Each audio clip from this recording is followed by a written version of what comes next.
We're obviously, happy to win the game that we just played, and we obviously did some, things well in the game, but, there were some things that we need to improve on, and we'll certainly go to work on those things. We're trying to maintain a standard here, a standard of excellence that requires everybody to be on all the time. That's every day in practice, in your preparation, every game that you play, every play that you play. You're either gaining ground or losing ground. You either get better or you get worse. You don't stay the same. And, those are things that we really want to emphasize with our players right now, which the focus is the things that we didn't do well, we need to learn from and get better at.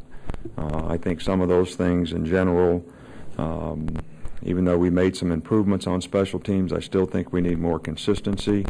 We have not made special teams an advantage for us in terms of the return game, whether it be penalties or lack of execution, and that's an area that we need to continue to improve on, and still need to clean up some mental errors on the defensive team.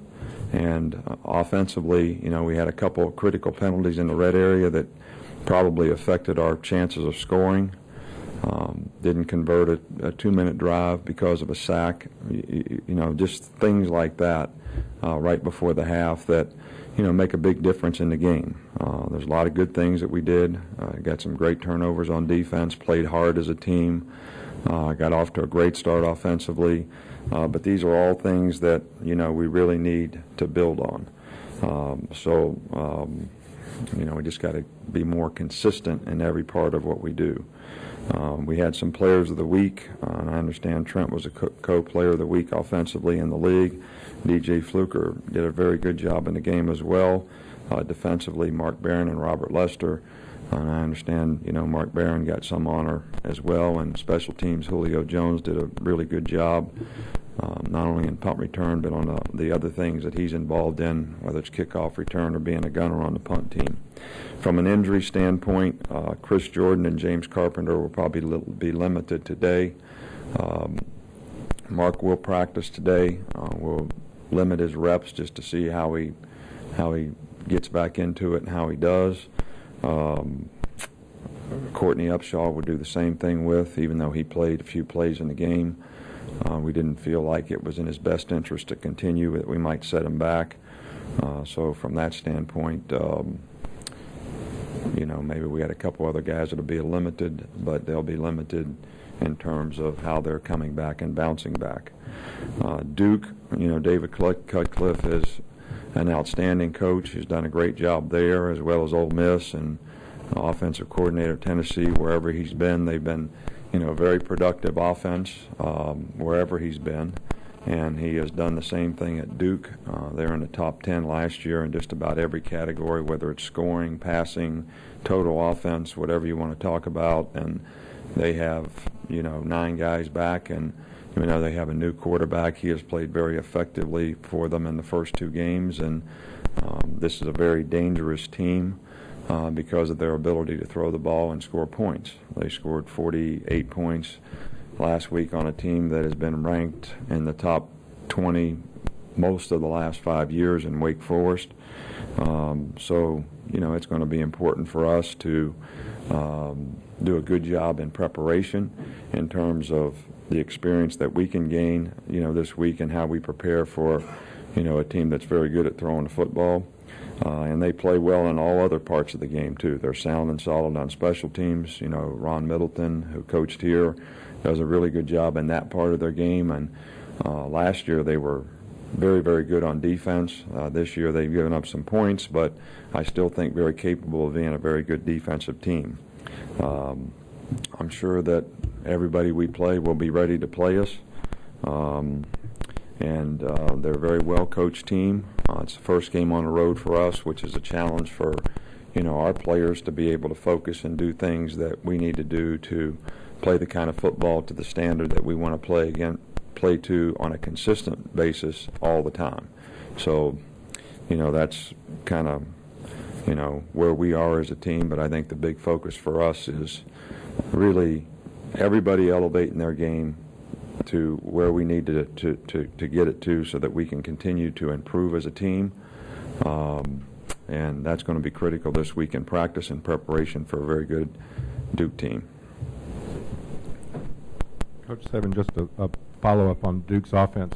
What multiples do they, what formations will they use that you hadn't seen against really two teams that hadn't been wide open really in San Jose State and Penn State? How are they different, and how's their quarterback different? I think, well, you got twofold. Last year they were in a lot of three wide outs, one tight end, and a back. That's probably their number one formation group.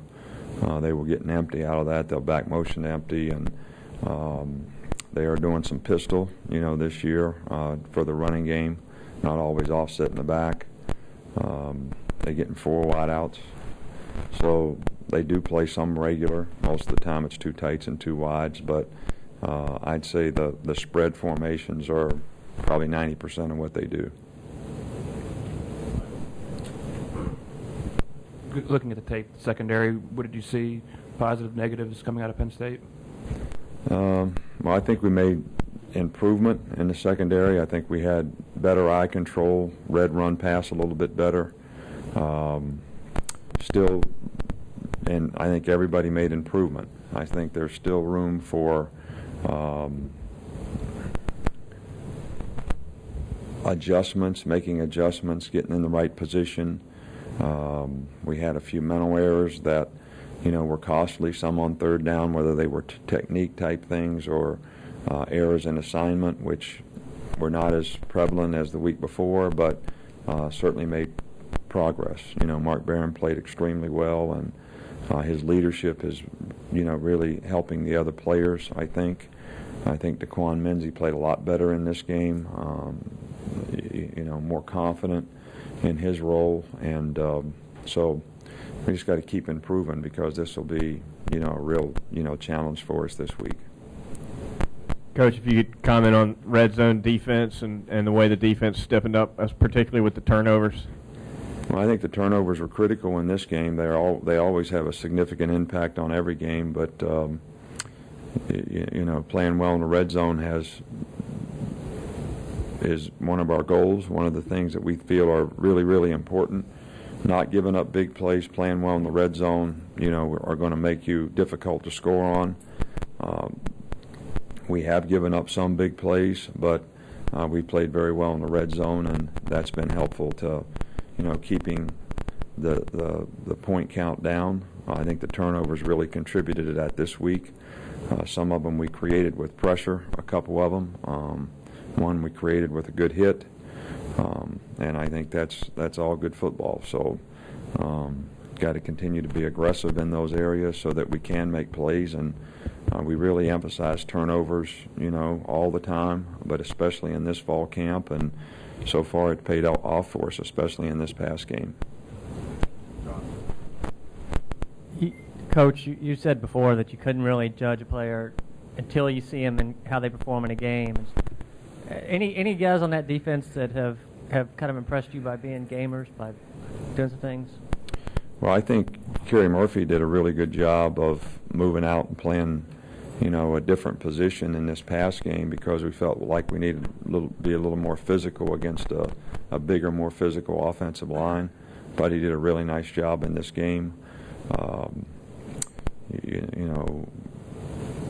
I think the biggest thing we've done is, and if we continue to get our players to do this, is play together as a unit. Everybody do your job. Everybody be responsible for what they're supposed to do.